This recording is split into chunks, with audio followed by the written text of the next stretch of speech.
اللہ کے ہاں سب سے زیادہ عزت والا معزز متقی شخص ہے۔ ان اکرمکم عند اللہ اتقاکم۔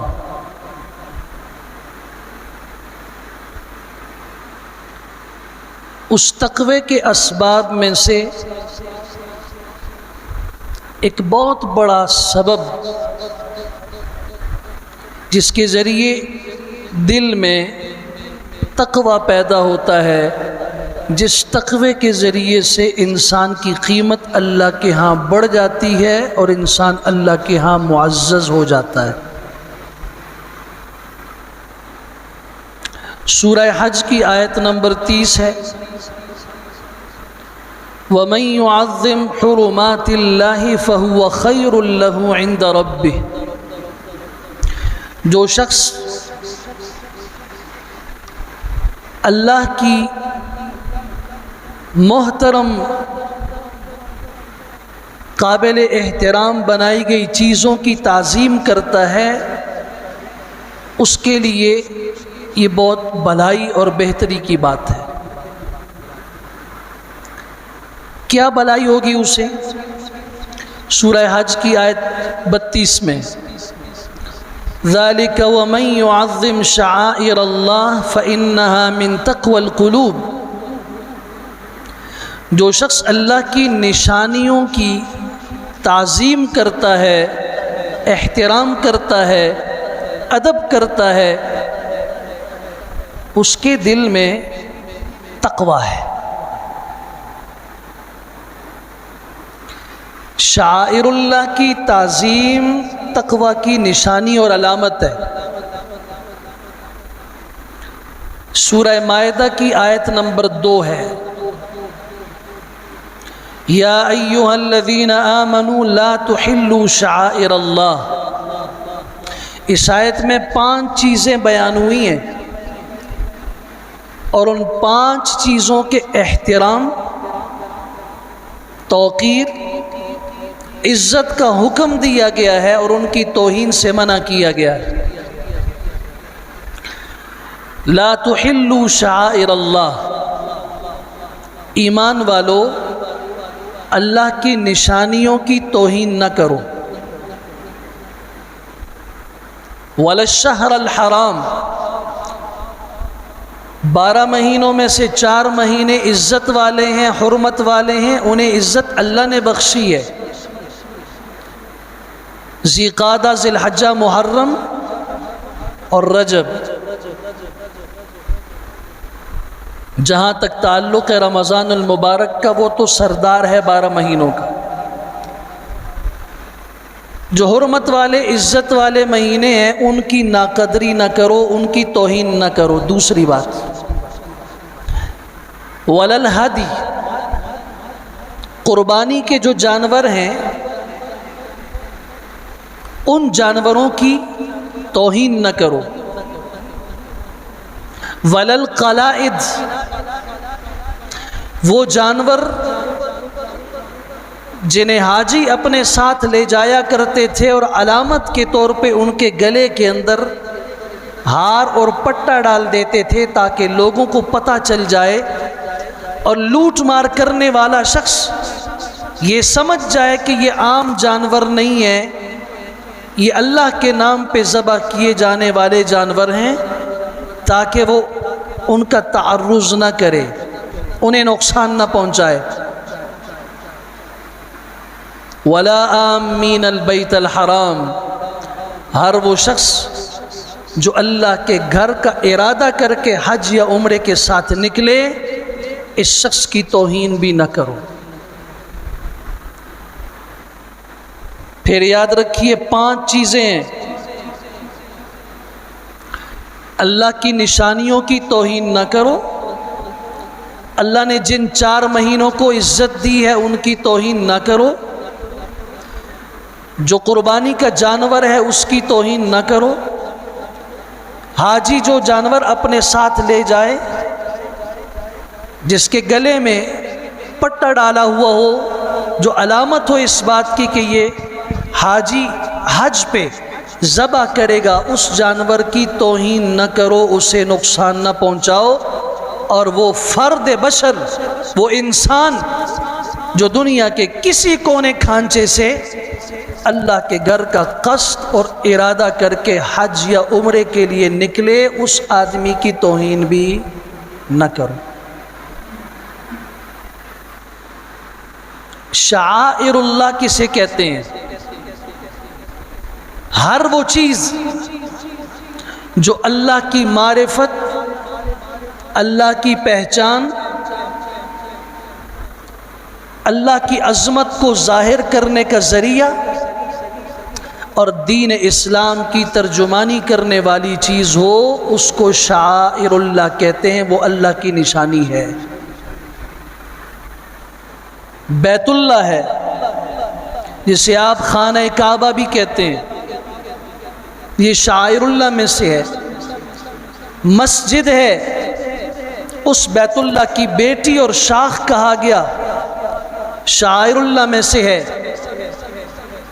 صفا اور مروہ شعائر اللہ میں سے ہیں۔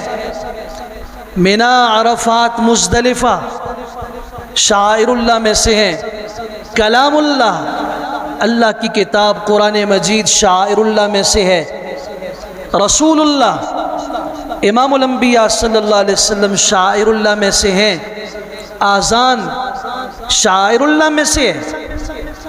ایک مؤذن کھڑے ہو کے جب کہتے ہیں اللہ اکبر اللہ اکبر، اس پورے 15 کلمات، 17 کلمات، 19 کلمات احادیث میں مختلف طریقوں سے آذان ثابت ہے صحابہ کرام سے، ایک ایک جملے میں اللہ کی عظمت، اس کے پیغمبر کی عظمت اور دین اسلام کے دامن میں آنے میں کامیابی کی ضمانت کے علاوہ آذان میں کیا ہے؟ شعائر اللہ میں سے ہے۔ یہاں تک کہ جو مسواک ہے، چونکہ امام الانبیاء صلی اللہ علیہ وسلم کی سنت ہے اور ایسی عظیم سنت ہے، آپ نے فرمایا اگر مجھے اپنی امت کی مشقت کا ڈر نہ ہوتا تو میں ہر نماز کے لیے انہیں مسواک لازم کر کے حکم دیتا۔ لولا ان اشق علی امتی لامرتهم بالسواک عند کل صلاۃ عند کل وضوء۔ قربانی کا جانور آپ خریدتے ہیں، یہ شعائر اللہ میں سے۔ اس زمانے میں بھی جہاں مہنگائی ہے، کیا سبب ہے کہ ایک آدمی اپنے ہزاروں لاکھوں روپے صرف کر کے ایک جانور خریدتا ہے؟ اس کے دل میں اگر اللہ کی محبت نہیں ہے تو اور کیا چیز ہے؟ اگر وہ یہ عمل اللہ کے لیے نہیں کر رہا تو کس کے لیے کر رہا ہے؟ یاد رکھیے کہ شعائر اللہ میں سے کوئی بھی ایسی چیز جو اللہ کی عظمت بتائے، اللہ کی نشانی ہو، جس سے دین کا تعارف ہو، جس سے اللہ کا تعارف ہو، اس کے پیغمبر کا تعارف ہو، دین کی ترجمانی ہو، یہ اللہ کی نشانیاں ہیں۔ ان کی قدر کرنے سے، ان کا احترام کرنے سے دل میں تقوی پیدا ہوگا، اور جب دل میں تقوی پیدا ہوگا تو رب کا اعلان ہے ان اکرمکم عند اللہ اتقاکم، تم میں جو متقی ہے، تقوی والا ہے، اللہ کے ہاں معزز وہی ہے۔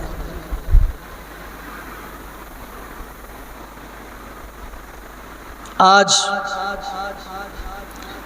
جس دور سے ہم گزر رہے ہیں اور جو ہمارے اطراف کا ماحول ہے، اس ماحول پہ نظر دوڑائیے تو قدم قدم پہ ہمارے بھائی، ہمارے مسلمان، ہمارے گھر کی خواتین، ہمارے نوجوان، ہمارے بچے قدم قدم پہ شاعر اللہ کی توہین کرتے ہوئے نظر آتے ہیں۔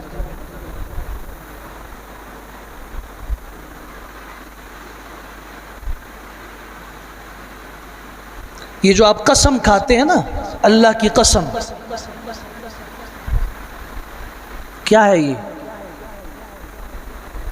آپ کہتے ہیں اللہ کی قسم ہے میں نے یہ کام کرنا ہے، اللہ کی قسم میں کل ایسے کروں گا۔ جب آپ نے اللہ کا حوالہ دے دیا اسلام میں اس سے بڑھ کر بھروسے اور اعتماد والی کوئی اور چیز نہیں ہے۔ شریعت کہتی ہے جب اس نے قسم کھا لی یہ بری ہو گیا، ہے یا نہیں؟ تو جو شخص جھوٹی قسم کھاتا ہے اللہ کی، یہ شاعر اللہ کی توہین کر رہا نہیں کر رہا؟ یہ اللہ کے نام کی بے قدری اور توہین کر رہا ہے نہیں کر رہا؟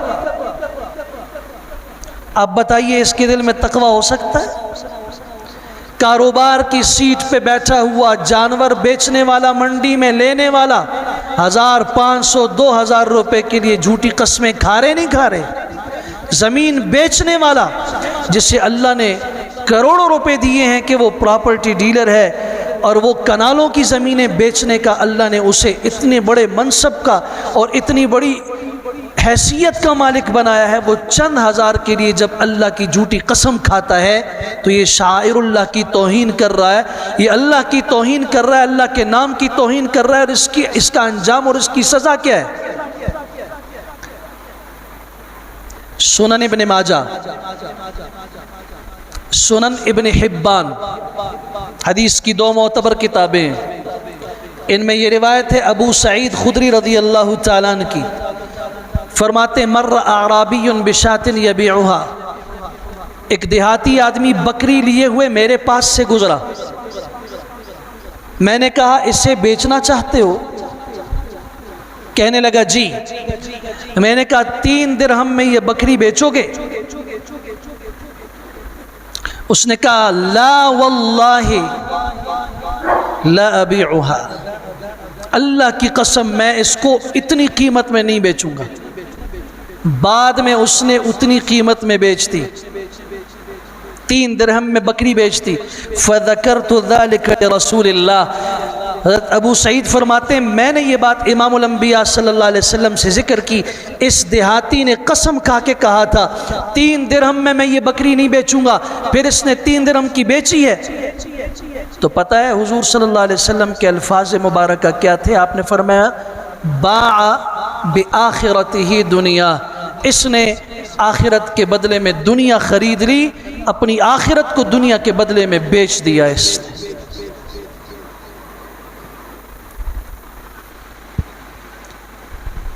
صرف ایک اللہ کے نام کی قسم کھا کے کہ ایسا نہیں کروں گا، پھر اس قسم کی لاج نہیں رکھی، اللہ کے نام کی بے حرمتی اور توہین کی۔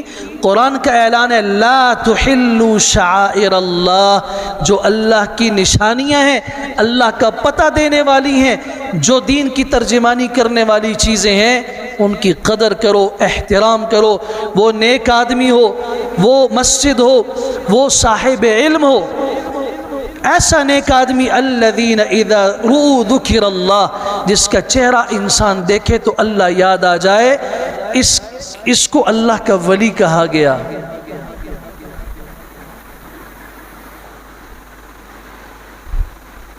جس کے چہرے پہ سنت رسول نہیں ہے، جس کا لباس زرق و برق لباس ہے، جس کو امام الانبیاء صلی اللہ علیہ وسلم نے منع فرمایا ہے، عورتوں کے مشابہ لباس ہے اس کا، جس کے بال عورتوں کے مشابہ ہیں، جس کی شکل و صورت عورتوں کے مشابہ ہے، یہ تخت ولایت کے اوپر نہیں، یہ کعبے کی چھت کے اوپر بیٹھ جائے، میں رب کعبہ کی قسم کھا کے کہتا ہوں یہ اللہ کا ولی نہیں ہے۔ اللہ کے ولی کی نشانی حضور نے بتائی الذین اذا رؤوا ذکر اللہ، جنہیں دیکھا جائے تو اللہ یاد آ جائے، جن کے ہاں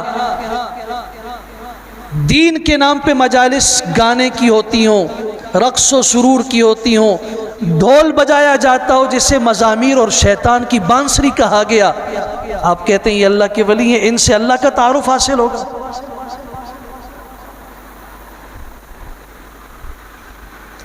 تعظیم شعائر اللہ سے دل کے اندر، اور یہ بات ذہن میں رکھی، ایسا طبقہ ہمیں کہتا ہے کہ یہ لوگ شاعر اللہ کی تعظیم نہیں کرتے۔ شاعر اللہ کیا ہے؟ ہم شاعر اللہ میں سے، یعنی ہماری جو توہین کرے گا تو وہ شاعر اللہ کی توہین میں سے کرے۔ جو امام الانبیاء صلی اللہ علیہ وسلم کی ایک ایک سنت کو لینے والا ہے،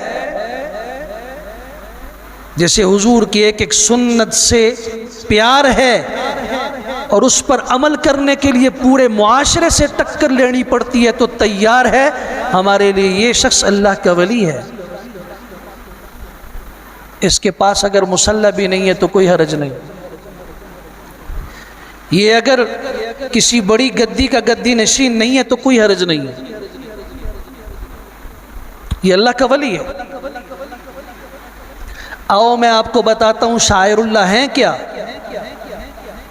جس کی توہین ہم حرام سمجھتے ہیں اور اس کی سزا بھی عرض کروں گا۔ شاعر اللہ کسے کہتے ہیں؟ اللہ کا گھر ہے بیت اللہ، خانہ کعبہ شاعر اللہ میں سے ہے، اس کا ایک ایک کونا، اس کی ایک ایک جگہ شاعر اللہ میں سے ہے۔ اس بیت اللہ کے اطراف کی اس کی عظمت سمجھنا چاہتے ہو تو مجھ سے پوچھو، ہم بتاتے ہیں اس کی عظمت کیا ہے۔ اس بیت اللہ کی نسبت اللہ کے ساتھ ہے، اسے اللہ کا گھر کہا جاتا ہے۔ مجھے بتائیے اللہ مکان سے پاک ہے یا نہیں؟ اسے رہنے کے لیے کسی گھر کی ضرورت ہے؟ تو یہ چند گز کے اوپر مشتمل پتھر کا بنا ہوا مکان، اسے اللہ کا گھر کہا جائے، کیا اس میں اللہ رہتا ہے؟ اسے بیت اللہ کیوں کہا گیا؟ اس کی نسبت اللہ کے ساتھ، اس رخ کی طرف، اس سمت کی طرف دنیا کا ہر مسلمان رخ کر کے نماز پڑھے گا۔ ایک رخ اور سمت متعین کر دی گئی اور اس کو نسبت اللہ کے ساتھ جوڑ کے اس مقام کو عظمت دی گئی، اس لیے اسے بیت اللہ کہا گیا، ورنہ اللہ کو گھر کی ضرورت نہیں ہے۔ ہم تو اس پتھر کی بھی تعظیم کرتے ہیں، حالانکہ اسلام پتھروں کی تعظیم کا قائل نہیں ہے، لیکن جس پتھر کی نسبت اللہ کے گھر کے ساتھ ہو جائے، جس پتھر کی نسبت امام الانبیاء صلی اللہ علیہ وسلم کی سنت کے ساتھ ہو جائے، وہ پتھر ہمارے لیے شاعر اللہ میں سے بن جاتا ہے۔ ہم اس کی توہین کو حرام سمجھتے ہیں۔ بیت اللہ کس سے بنا ہوا ہے؟ پتھر سے بنا ہوا ہے۔ حجر اسود کیا ہے؟ پتھر ایک سیاہ۔ عرفات کے میدان کے اندر آپ جاتے ہیں، جبل عرفات پتھر ہیں یا نہیں؟ سیاہ پتھر ہیں۔ آپ غار حرا پہ جاتے ہیں، جبل نور پتھر ہیں یا نہیں؟ سیاہ پتھر ہیں۔ مکہ کے اطراف کے جتنے بھی پہاڑ ہیں، اور تو اور مقام ابراہیم پتھر ہے یا نہیں؟ حضرت عمر فرماتے وہ پتھر جس پہ ابراہیم علیہ السلام نے کھڑے ہو کے بیت اللہ کی تعمیر فرمائی تھی، ہمارے لیے شاعر اللہ میں سے ہے۔ یہ عام پتھر نہیں ہے، ہم ان پتھروں کو سجدہ نہیں کریں گے، ہم ان پتھروں کے ساتھ وہ معاملہ کریں گے جو معاملہ امام الانبیاء صلی اللہ علیہ وسلم نے فرمایا تھا۔ بیت اللہ پتھر کا بنا ہوا ہے، اس کے ساتھ حضور نے کیا معاملہ کیا؟ ساری زندگی اس کی طرف رخ کر کے نمازیں پڑھی، اور 16 یا 17 مہینے جب بیت المقدس کی طرف رخ کر کے نماز پڑھی، ہمیشہ دل میں خیال پیدا ہوا اللہ ابھی رخ بدل دے کہ میں بیت اللہ کی طرف اور ابراہیم علیہ السلام کے قبلے کی طرف رخ کر کے نماز پڑھوں۔ 16 یا 17 مہینے کے بعد قبلہ بدل دیا گیا، ساری زندگی جس طرف رخ کر کے نماز پڑھی، ہمارے لیے حکم یہ کہ ہم اس طرف رخ کر کے نماز پڑھیں گے، یہ اس کا احترام ہے۔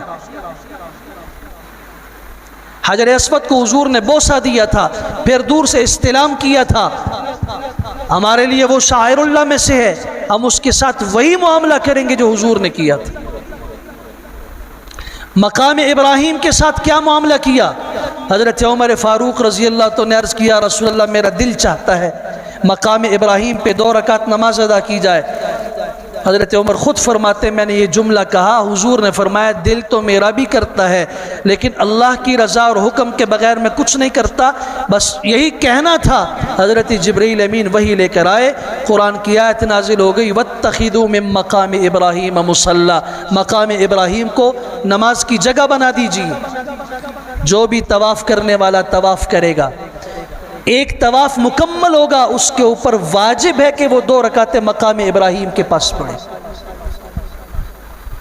ہاں اگر وہاں جگہ نہیں ہے تو پھر مسجد کے کسی کونے میں پڑھ سکتا ہے، اصل یہ ہے کہ اس جگہ کے اندر وہ پڑھے۔ صفا اور مروہ کے ساتھ ہماری عقیدت کیوں ہے؟ یہ دو پہاڑ ہیں یا نہیں؟ آج جاؤ بالکل سیاہ پہاڑ، اس کی وہ علامات آج بھی بتاتی کہ یہ پتھر ہیں، پہاڑ ہیں۔ ہم ان کی احترام کیوں کرتے ہیں، ان کی توہین سے کیوں بچتے ہیں؟ اس لیے کہ اس کے ساتھ بھی نسبت اماں ہاجرہ کی ہے، حضرت اسماعیل کی ہے۔ ہاجرہ دوڑی تھی، آج عمرہ کرنے والا سعی کرتا ہے، حج کرنے والا سعی کرتا ہے۔ ایک ایک قدم کو دیکھ لیجیے، یہ بیت اللہ ہے، اس کے اطراف میں 360 انبیاء کرام مدفون ہیں۔ اخبار مکہ پڑھیے، جو نبی جہاں تھا وہ بیت اللہ کے ارادے سے آیا، حج کے ارادے سے آیا، اللہ نے اپنے پاس بلا لیا، مکہ ہی میں انتقال ہو گیا۔ اس بیت اللہ کے جوار میں 360 انبیاء کرام مدفون ہیں۔ آپ مینا میں چلے جائیے، کیا ہے؟ ایک میدان ہے، اس کے ساتھ ہماری عقیدت کیوں ہے کہ وہ شاعر اللہ میں سے، اس کا احترام کیوں کرتے ہیں؟ وہ اللہ کی نشانیوں میں سے ہیں۔ آج وہ مکان اللہ کی عظمت کو ظاہر کر رہا ہے۔ وہاں ایک مسجد ہے، مسجد خیف، حضور اقدس صلی اللہ علیہ وسلم نے فرمایا تھا 70 انبیاء کرام یہاں سے گزرے، انہوں نے یہاں نمازیں ادا کی۔ یہ مسجد اللہ کا گھر ہے، اس بیت اللہ کی شاخ ہے، یہ بھی شاعر اللہ میں سے ہے۔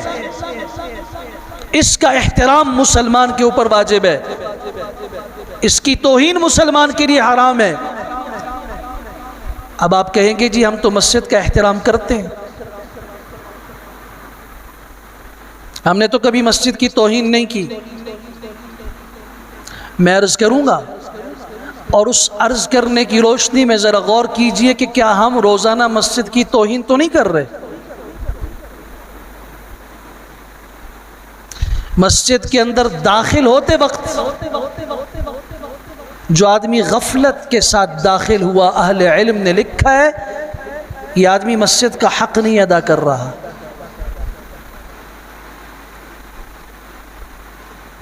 میں تو کبھی کبھار دیکھتا ہوں ایک آدمی نے وہاں سے گزر کے جانا ہے اس طرف، تو وہ سوچتا ہے کہ میں مسجد سے جا کے گلی کے دور سے گھوم کے جاؤں گا، سو وہ وہاں سے اندر داخل ہو کے جوتے اتارتا ہے اور شارٹ کٹ اس گیٹ سے نکل کے چلا جاتا ہے۔ آپ احادیث کی روشنی میں پوچھئے حضور صلی اللہ علیہ وسلم سے، یہ مسجد کی توہین کر رہا ہے۔ امام الانبیاء صلی اللہ علیہ وسلم نے فرمایا مسجد کو راہ گزر نہ بناؤ، مسجد کو گزرنے کا راستہ نہ بناؤ۔ آپ کو گھوم کے جانا پڑتا ہے، باہر سے جاؤ، اگر آپ نے مسجد کے اندر قدم رکھنا ہے تو مسجد کا ادب یہ ہے کہ آپ تحیۃ المسجد پڑھو، اس کے بغیر آپ اگر وہاں سے نکلے ہو تو آپ مسجد کی توہین کرنے والے ہو۔ اب سوچئے ذرا اس کو، کام کاج کے کپڑوں میں مسجد کے اندر داخل ہونے والا، ہاتھ اور پیر مٹی کے ساتھ اور کام کاج کے اس گند کے ساتھ بھرے ہوئے حال میں مسجد کے اندر سے گزرنے والا مسجد کی توہین کرنے والا ہے۔ غور کیجیے آپ،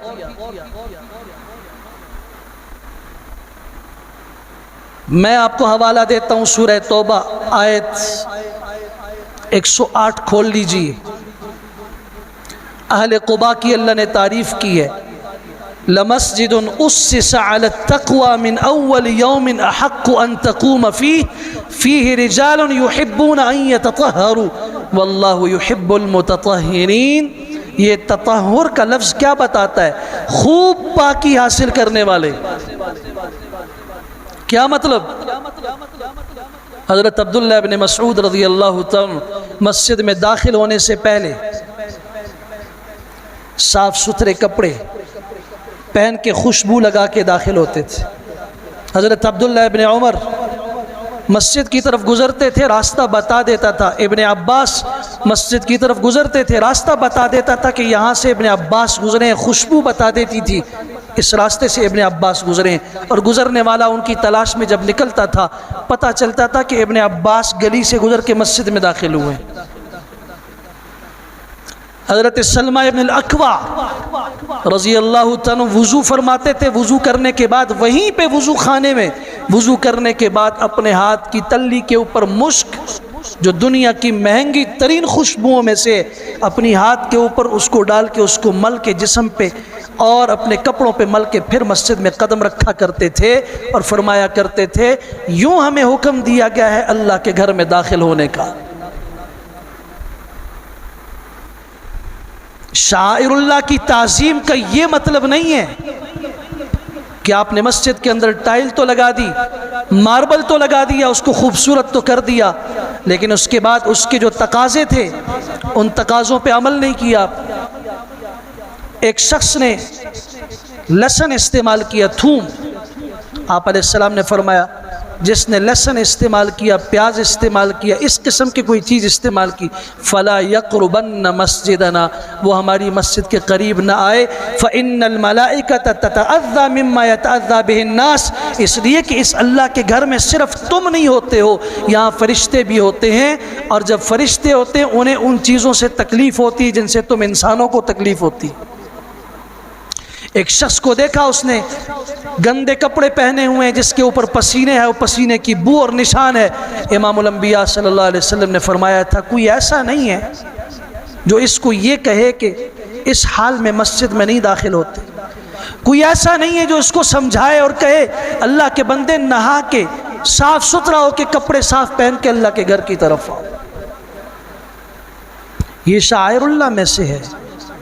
ما کان لہم ان یدخلوها الا خائفین، اللہ کا قرآن اعلان کر کے کہتا ہے مومن جب مسجد میں قدم رکھتا ہے اس کا دل ہل جاتا ہے اللہ کے خوف سے۔ یہاں قہقہے ہو رہے ہیں،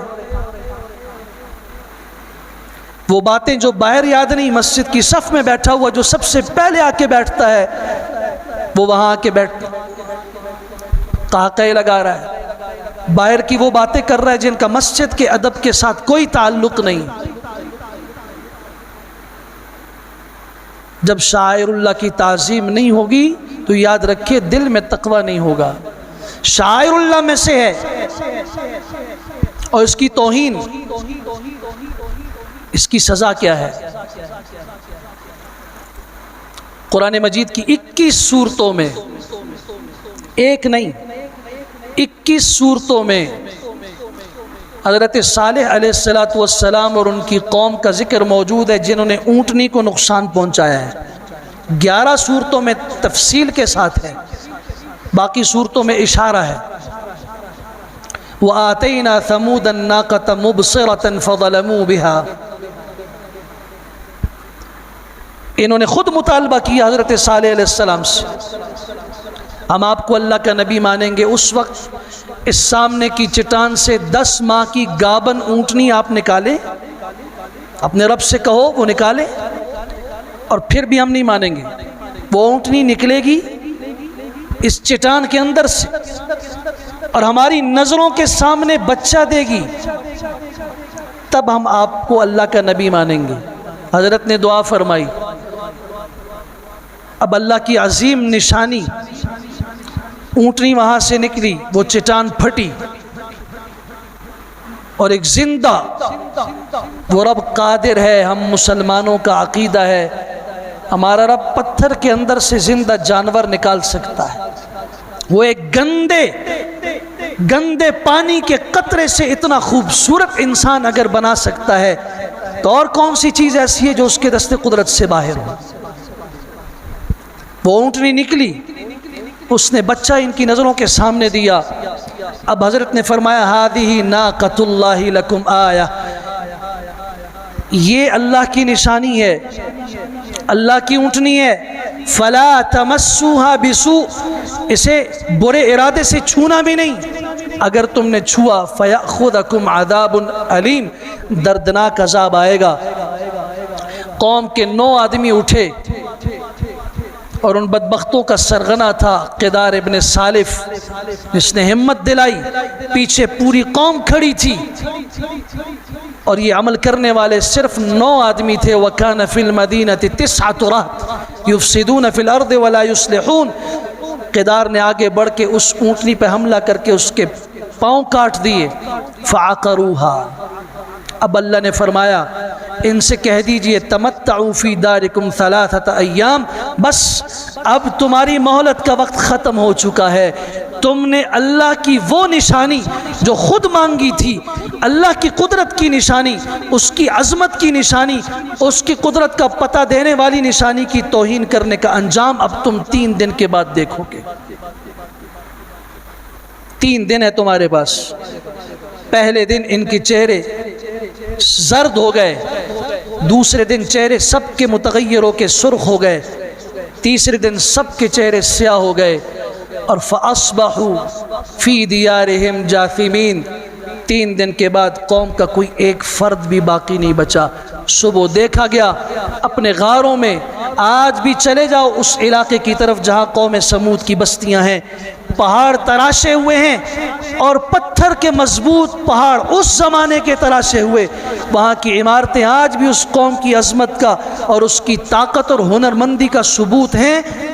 3 دن کے بعد قوم ایسی تباہ و برباد ہوئی، گھٹنوں کے بل سب اوندے منہ پڑے ہوئے تھے۔ سبب کیا تھا؟ اللہ کی نشانی کی بے حرمتی۔ اٹھاؤ بیت اللہ اللہ کے شعائر میں سے ہے۔ ابرہہ لشکر لے کے یمن سے اس کی طرف آیا تھا۔ حضرت عبد المطلب حضور کے دادا تھے۔ آپ نے پورے مکہ والوں کو جمع کر کے فرمایا یہاں سے نکل جاؤ، ہمارے اندر اتنی طاقت نہیں ہے کہ ہم ہاتھیوں کا مقابلہ کر سکیں، اس لشکر کا مقابلہ کر سکیں۔ مکہ کو گھروں کو خالی کر کے پہاڑوں پہ چڑھ جاؤ، ضرورت کا سامان لو، نکل جاؤ۔ انہوں نے عبد المطلب کے 200 اونٹ پکڑ لیے۔ حضرت کو پتہ چلا، گئے اس کے پاس اور ابرہہ سے کہا کہ میں اپنے 200 اونٹ مانگنے آیا ہوں۔ اس کا وہ جملہ تاریخ کے اندر موجود ہے۔ اس نے کہا ہم آپ کے سب سے مقدس مقام کو گرانے کی نیت سے آئے ہیں، ہم تمہارے خانہ کعبہ کو گرانے آئے ہیں، تمہیں اپنے اونٹوں کی فکر ہے۔ تو عبد المطلب کا جملہ یاد رکھیے، اور میں اکثر کہتا ہوں آج بھی جب کوئی شخص شاعر اللہ کی طرف اٹھے، تمہیں ضرورت نہیں ہے، اگر تم اتنا طاقت نہیں رکھتے ہو، کم از کم وہ جذبہ رکھو جو عبد المطلب کا تھا، وہ ایمان رکھو کہ خیر ہمارے اندر اگر اتنی طاقت نہیں ہے، وہ رب ہے جس کی یہ نشانی ہے۔ عبد المطلب نے کہا تھا میں اپنے اونٹوں کا مالک ہوں، مجھے ان کی فکر ہے، تم میری مملوکہ چیزیں مجھے دے دو۔ بیت اللہ جس کا ہے اس کا مالک بہتر جانتا ہے کہ وہ اپنے گھر کی کیسے حفاظت کرے گا، اور پھر رب نے حفاظت کی یا نہیں کی۔ بطن محصر تک یہ لوگ پہنچے، بیت اللہ ابھی دور تھا۔ اللہ نے کوئی فوج نہیں بھیجی فرشتوں کی، کوئی بڑا لشکر نہیں بھیجا، چھوٹے سے وہ ابابیل کے پرندے تو جدہ کے ساحل سمندر سے اٹھ کے آئے، ہر ایک کے پاؤں میں بھی کنکری، چونچ میں بھی کنکری۔ اب سوچئے چنے کے دانے سے بھی چھوٹی کنکری، اوپر سے وہ پھینکتا تھا، سوار کے سر سے ہوتے ہوئے اس کے جسم کو چیر کر اس ہاتھی اور سواری کو چیر کے وہ نیچے نکل جاتی تھی۔ فَجَعَلَهُمْ كَعَصْفٍ مَأْكُولٍ آج بھی سورہ فیل اعلان کر رہی ہے، شاعر اللہ کی طرف اٹھنے والے قدم کبھی سالم نہیں رہتے۔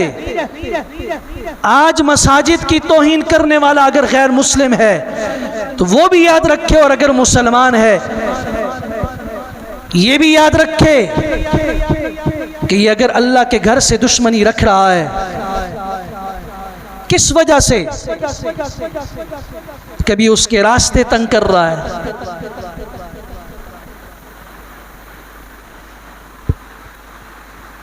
میں نے پہلے بھی ایک دفعہ کہا تھا، میں نے ایک ایک آدمی کا گھر اور کوٹھی دیکھی ہے، اس محلے میں بھی موجود ہے، جا کے دیکھو۔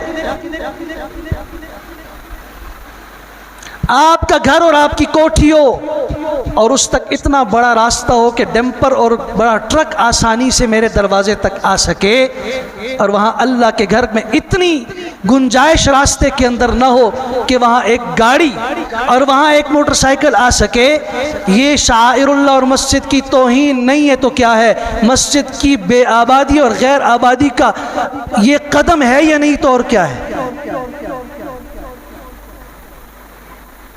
پھر آپ اللہ سے خیر کی توقع بھی رکھتے ہو۔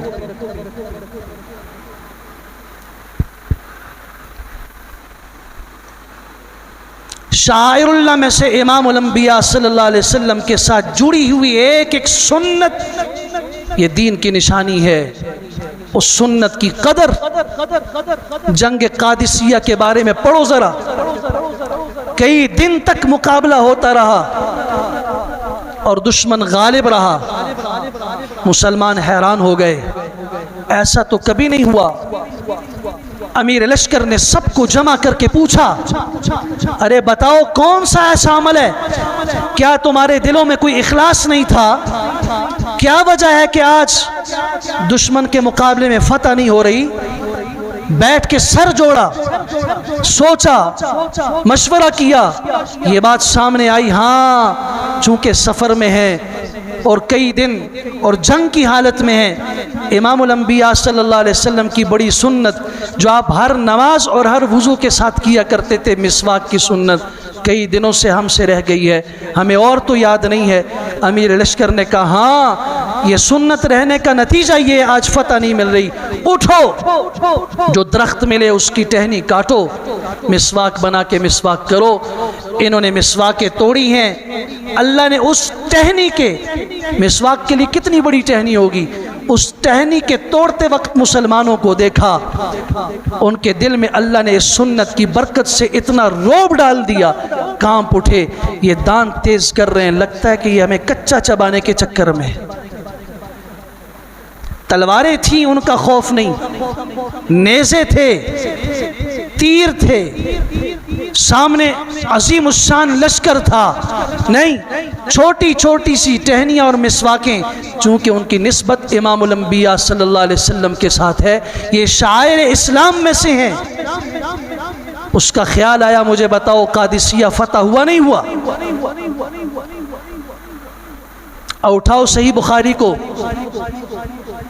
حدیث کی معتبر کتاب، مسلم اٹھاؤ، ترمذی اٹھاؤ، ابو داؤد اٹھاؤ، کسی کتاب کو اٹھا کے دیکھو، کیا یہ حدیث موجود نہیں ہے کہ رسول اللہ صلی اللہ علیہ وسلم نے فرمایا تھا، لوگوں خیال رکھو اس بات کا، امام کے پیچھے جب نماز پڑھتے ہو، امام سے پہلے رکوع سے سر نہ اٹھاؤ اور نہ اس سے پہلے رکوع کے اندر سر جھکاؤ، امام سے آگے نہ بڑھو۔ انی خشیت من یرفع رأسا قبل امامہ، مجھے ڈر لگتا ہے، مجھے خوف ہے، اس بات کا خطرہ ہے کہ جو امام سے پہلے سر اٹھاتا ہے، مجھے اس بات کا خوف ہے ان یحول اللہ رأسہ رأس حمار، اللہ اس کے سر کو بدل کے گدھے کا سر نہ کر دے۔ معجم طبرانی کی حدیث کے الفاظ ہیں، اللہ اس کے سر کو کتے کا سر نہ بنا دے۔ یہ حدیث بخاری میں موجود نہیں ہے، یہ مسلم اور حدیث کی کتابوں میں موجود نہیں ہے۔ اس میں کیا ہے؟ غور کیجئے نا، نماز تو پڑھ رہا ہے، یہ رکوع بھی کر رہا ہے، سجدہ بھی کر رہا ہے، قیام بھی کر رہا ہے، اس میں میسج کیا ہے؟ امام کی عظمت کی طرف اشارہ ہے۔ امام کو امام کہتے کیوں ہیں؟ امام کا معنی ہے مقتدا، امام کا معنی ہے پیشوا، امام کا معنی ہے آگے چلنے والا، مقتدی کا مطلب ہے پیچھے چلنے والا، اقتدا کرنے والا۔ اگر یہ امام سے آگے بڑھ جاتا ہے، یہ امام کی امامت کے منصب کی توہین کر رہا ہے۔ امام الانبیاء صلی اللہ علیہ وسلم نے اپنے فرمان سے پیغام دے دیا، اس کا سر اللہ چاہے تو گدھے کا کر دے، کتے کا کر دیں۔ اور پھر مشکات شریف کے حاشیے میں واقعہ موجود ہے، دمشق کے ایک آدمی کے سامنے یہ حدیث پڑھی گئی، وہ خود محدث تھا، حدیث کا عالم تھا، اس نے یہ حدیث پڑھ کے قہقہ لگا کے کہا تھا یہ کیسی حدیث ہے، بھلا یہ کیسے ہو سکتا ہے، امام سے پہلے جائے سر اٹھائے، اس کا سر کیسے کتے اور گدھے کا بن سکتا ہے؟ یہ جملہ نکلا، اللہ نے اس کے سر کو گدھے کا سر کر دیا، کپڑا ڈال کے اس کے بعد وہ بولا کرتا تھا۔ اور ایک محدث فرماتے میں نے کہا یہ سر چھپا کے آپ بات کیوں کرتے ہیں؟ اس نے کہا مجھے رب نے عبرت کا نشانہ بنایا ہوا ہے، اور تم لوگوں کو معلوم نہیں ہے میں نے ایک حدیث کا، ایک سنت کا مذاق اڑایا تھا، اس کی سزا مرتے دم تک اللہ نے میرے چہرے کو گدھے کے چہرے کی صورت میں بدل کے دکھا دی۔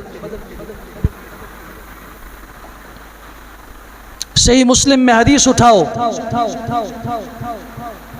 امام الانبیاء صلی اللہ علیہ وسلم کے سامنے ایک آدمی کھانا کھا رہا ہے بائیں ہاتھ سے، آپ نے فرمایا تھا کل بیمینک، دائیں ہاتھ سے کھاؤ۔ تو اس نے ایک بات کہی جو آج ہمارا مسلمان بھی بڑی آسانی سے کہہ دیتا ہے، وہ اس میں کیا ہے جی اگر اس ہاتھ سے کھا لیا؟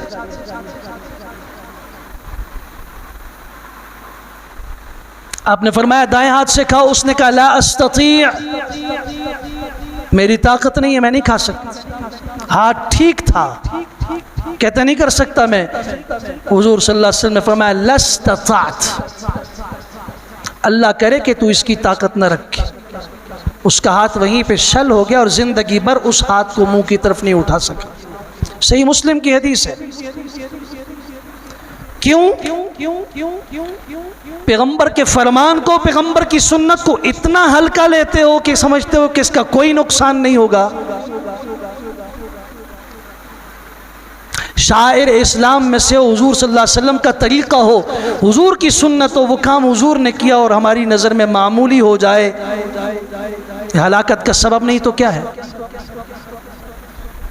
صحیح بخاری میں حدیث ہے من سلک طریقا یلتمس فیہ علما سہل اللہ لہ طریقا الی الجنہ، حضور نے فرمایا جو طلب علم میں طالب علم بن کے گھر سے نکلتا ہے، قدم قدم پہ اللہ اس کے لیے جنت کے راستے آسان کر دیتا ہے۔ جنت کے راستے آسان ہوتے ہیں، صرف یہ نہیں وَإِنَّ الْمَلَائِكَ لَتَضَعُ أَجْنِحَتَهَا، فرشتے اپنے نورانی پر اس کے پاؤں کے نیچے بچھاتے ہیں، اور آسمان میں اڑنے والے پرندے، سمندر میں تیرتی ہوئی مچھلیاں، بلوں میں رہنے والے چونٹیاں اور حشرات الارض کیڑے مکوڑے اس طالب علم کے لیے اللہ سے استغفار اور مغفرت کی دعائیں کرتے ہیں۔ صحیح بخاری کی حدیث ہے، ترمذی میں موجود ہے، حضور نے یہ فرمایا صلی اللہ علیہ وسلم نے، ایک بدبخت نے مذاق اڑایا، اس نے کہا اچھا طالب علم اتنا معزز کہ فرشتے اپنے نورانی پر اس کے پاؤں کے نیچے بچھاتے ہیں، اچھا پھر میں بھی طالب علم بن کے آپ نکلتا ہوں اور میں اپنے پاؤں میں لوہے کے جوتے نوکیلے پہن کے نکلتا ہوں تاکہ میں ان فرشتوں کے پروں کو مس لوں اپنے لوہے کے جوتوں کے ساتھ۔ مجھے بتاؤ یہ پیغمبر کے حدیث کا مذاق تھا یا نہیں تھا؟ اللہ کی قسم یہ جملہ اس کی زبان سے نکلا، سیرت کی کتابیں پڑھو آپ، سنت کے عنوان سے کتابیں پڑھو آپ، سنت کی اہمیت کو سمجھو۔ جب یہ بات اس نے کہی، اٹھنے کا ارادہ کیا، دونوں ٹانگیں پاؤں سمیت شل ہو چکی تھیں، زندگی بھر ایڑیاں رگڑتا رہا، اتنی جرأت نہیں تھی کہ ایک قدم اٹھا کے چل سکے۔ وَمَن يُعَظِّمْ شَعَائِرَ اللَّهِ فَإِنَّهَا مِن تَقْوَى الْقُلُوبِ۔ آج کا پیغام یہ ہے، آنے والے دنوں میں قربانی کا جانور شاعر اللہ میں سے ہے، بیت اللہ شاعر اللہ میں سے ہے، کلام اللہ شاعر اللہ میں سے ہے، رسول اللہ شاعر اللہ میں سے ہیں، مساجد شاعر اللہ میں سے ہیں، علماء امت شاعر اللہ میں سے ہیں۔ ہر وہ چیز جس سے آپ کو دین کا راستہ معلوم ہوتا ہو وہ اللہ کی نشانی نہیں تو اور کیا ہے؟ آج میرے ملک کا جھنڈا سبز ہلالی پرچم مجھے نظر آتا ہے، میں اسے اٹھاتا ہوں کہ یہ میرے ملک کی نشانی ہے، اور جب کوئی شخص اسے پہن کے اسے ہاتھ میں لہراتا ہوا مجھے کسی دنیا کے کونے میں نظر آئے، میں عقیدت سے دیکھتا ہوں کہ یہ میرے ملک کا باشندہ ہے، کیوں اس کے ہاتھ کا یہ جھنڈا، اس کے جسم کی یہ شرٹ یہ پتہ دے رہی ہے کہ یہ کس ملک سے تعلق رکھتا ہے۔ اگر ایک جھنڈا ملک کی عظمت اور وقار کی علامت ہو اور اس کی توقیر کرنے والا صاحب عزت ہو، تو مجھے بتاؤ کہ پھر اسلام کا پتہ دینے والا، اللہ کی تعارف کروانے والا، دین اسلام اور امام الانبیاء صلی اللہ علیہ وسلم کا راستہ بتانے والا شخص، اگر وہ فرد ہو، اگر وہ زمانہ ہو، اگر وہ کوئی جگہ اور مکان ہو، وہ قابل احترام نہیں، تو مجھے یہ فیصلہ سمجھ میں نہیں آتا کہ اس عقل میں فتور ہے، اس میں سوائے دین اسلام کی نفرت کے اور شعائر اللہ کی نفرت کے اور کچھ بھی نہیں ہے۔ اللہ ہمیں دین اسلام کی ایک ایک نشانی کی قدر کی توفیق عطا فرمائے، ایک ایک خون کے قطرے کی جس کی نسبت اللہ کے راستے کے ساتھ ہو، خواہ وہ جانور کا خون ہو۔ کیا حضور نے نہیں فرمایا تھا کہ 10 ذی الحجہ کے دن روئے زمین پہ جتنے نیک اعمال ہوتے ہیں، نمازیں ہوتی ہیں، کچھ بھی ہوتا ہے، دعائیں ہوتی ہیں، اللہ تعالیٰ کو سب سے زیادہ محبوب عمل احراق الدم، جانور کا خون بہانا ہوتا ہے، اور اس جانور کے خون کا قطرہ حضور نے فرمایا تھا اپنی بیٹی لخت جگر فاطمہ الزہرا سے، بیٹی جب جانور تمہارا ذبح ہو قریب چلی جایا کرو، اس کے پاس قریب کھڑے ہو کے اس کو دیکھو، اس لیے کہ جب جس شخص کی طرف سے جانور ذبح ہو رہا ہو اس کے خون کا قطرہ زمین پہ بعد میں گرتا ہے، اللہ اس کی مغفرت کا فیصلہ پہلے کر دیتا ہے۔ مجھے بتاؤ یہ خون قیمتی ہے یا نہیں؟ یہ قصائی کے عام دنوں میں ہمارے گھروں کے اندر پکنے والے خون کا گوشت اور گوشت کا خون نہیں ہے، اس کی نسبت قربانی کے جانور کے ساتھ ہے۔ پھر کبھی انسان کے جسم سے خون نکلتا ہے، وہ کہتے ہیں جی میری جان آپ پہ قربان، میری سو جانیں آپ پہ قربان، میری زندگی آپ پہ قربان، میری جوانی آپ پہ قربان۔ کوئی کس کے اوپر قربان کر رہا ہے، کوئی کس کے اوپر؟ آج کل نوجوان سخت طریقے سے گاڑی اور موٹر سائیکل چلاتے ہیں، ماں باپ پریشان ہوتے ہیں، بھئی ایسے نہ کرو جان چلی جائے گی، چلی جائے تو کیا ہوگا؟ کوئی پرواہ نہیں۔ خون تو ان کا بھی نکلتا ہے روزانہ جن کے سڑکوں پہ ایکسیڈنٹ ہوتے ہیں، خون تو چوروں اور ڈاکوؤں کا بھی نکلتا ہے جو ڈکیتی کے دوران مارے جاتے ہیں، خون تو قاتل کا بھی نکلتا ہے، مقتول کا بھی نکلتا ہے، مظلوم کا بھی نکلتا ہے، لیکن جو شہید، جو اللہ کے دین کی سربلندی کے لیے کفن اپنے ہاتھ پہ رکھ کر اور کبھی کفن سے بھی بیزار ہو کر نکلتا ہے، پتہ نہیں کفن بھی نصیب ہوتا ہے نہیں۔ آپ تو اپنے گھر میں زمزم کے پانی سے دھویا ہوا کفن رکھے ہوئے ہیں، مجھے اس میں کفن دے دینا، اس مجاہد کو بھی ذرا یاد رکھنا نا۔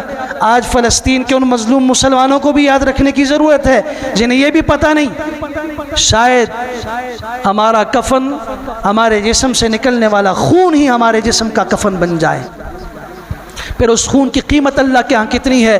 حضور صلی اللہ علیہ وسلم نے فرمایا تھا للشہید 5 خصال عند اللہ، شہید کے لیے 5 اللہ کی طرف سے بڑے انعامات ہوتے ہیں، جن میں سے ایک انعام یہ ہے اس کے جسم پہ زخم لگتا ہے تمہیں وہ تڑپتا ہوا نظر آئے، اسے اتنی تکلیف نہیں ہوتی جتنی تم میں سے کسی آدمی کو چیونٹی کے کاٹنے سے ہوتی ہے، پھر اللہ اس کی روح نکلنے سے پہلے اپنا دیدار اس کو دنیا ہی میں کروا دیتے ہیں، اتنا خوش نصیب انسان ہے۔ پھر اس کے جسم سے نکلنے والا خون ابھی زمین سے مس نہیں ہوا، جسم سے الگ نہیں ہوا، اللہ کی طرف سے اس کے لیے مغفرت کا اعلان اور فیصلہ کر دیا جاتا ہے۔ کیوں؟ اس لیے کہ اس کے خون کی نسبت اللہ کے ساتھ ہے، اللہ کے دین کی سربلندی کے لیے ہے۔ تو ایک ایک چپا زمین کا جس کی نسبت اللہ کے ساتھ ہو۔ جب ہم اس ممبر کی بات کرتے ہیں نا تو ایک عام سا ممبر ہے، ہمارے گھروں کے صوفے اس سے زیادہ قیمتی ہیں دنیا کے اعتبار سے، اس میں لگی ہوئی لکڑی اس سے زیادہ قیمتی ہے، لیکن ایمان کی نظر سے بتاؤ اگر اس میں ٹکڑے ٹوٹے پھوٹے بھی لگے ہوئے ہوں ہمارے گھر کے شاہی محلات اس ایک ٹکڑے کا مقابلہ کر سکتے ہیں؟ کیوں؟ اس کی نسبت محراب پیغمبر صلی اللہ علیہ وسلم کے ساتھ ہے، منبر رسول صلی اللہ علیہ وسلم کے ساتھ ہے۔ اطراف میں ہزاروں شاہانہ محل موجود ہیں، لیکن یہ ایک قطع زمین جس کی نسبت اللہ کے گھر کے ساتھ ہو گئی، اس کی نسبت کا کوئی مقابلہ کر سکتا ہے؟ طالب علم اپنا دل چھوٹا نہ کرے، دین سے محبت کرنے والا کبھی اپنا دل چھوٹا نہ کرے، صاحب علم کبھی دل چھوٹا نہ کرے، اس کی نسبت اللہ کے دین کے ساتھ ہے، اللہ کے قرآن کے ساتھ ہے۔ کبھی آنکھیں کھول کے دیکھ بھی لیا کرو۔ آج فجر کی نماز میں ہمارے نمازی موجود تھے، پوچھو ذرا ان سے کتنی صفیں تھی، کتنے لوگ تھے؟ ایک دن پہلے کتنے نمازی تھے؟ کل طالب علموں کو چھٹی ہوئی، آج آ جانا، مغرب کی نماز میں دیکھ لینا، عصر کی نماز میں دیکھ لینا، کسی بھی نماز میں آ کے دیکھ لینا۔ کیا ہمارے لیے اعلان نہیں ہے؟ ہم صبح و شام دیکھ نہیں رہے کہ یہ چھوٹا سا معصوم بچہ چٹائی پہ بیٹھ کر جیسے فجر کی نماز میں اونگ آ رہی ہے، گر رہا ہے، آخر یہ کس لیے آ کے یہاں بیٹھا ہوا ہے؟ کیا یہ اللہ کے دین کا سپاہی نہیں تو کیا ہے؟ اس کا تعلق اگر اللہ کے دین اور قرآن سے نہیں ہے تو پھر میرا ہے؟ نہیں، کبھی دل چھوٹا نہ کرو۔ اگر ایک اینٹ کے ٹکڑے کا اور ایک مٹی کے ذرے کا اگر اس کا جوڑ اور نسبت اور تعلق اللہ کے گھر کے ساتھ ہو جائے وہ قیمتی بن جاتا ہے۔ تم تو اشرف المخلوقات انسان ہو، نہ مٹی تمہارا مقابلہ کر سکتی ہے، نہ زمین کا کوئی ٹکڑا اور زمین کی کوئی مخلوق تمہارا مقابلہ کر سکتی ہے۔ اشرف المخلوقات کے اندر ہوتے ہوئے تم اللہ کے دین کے سپاہی اور طالب علم ہو۔ تمہیں دنیا عزت کی نظر سے دیکھے نہ دیکھے پرواہ نہ کرنا، اللہ کی نظر میں تم معزز تھے، آج بھی ہو، کل بھی رہو گے انشاءاللہ۔ وآخر دعوانا الحمدللہ رب العالمین۔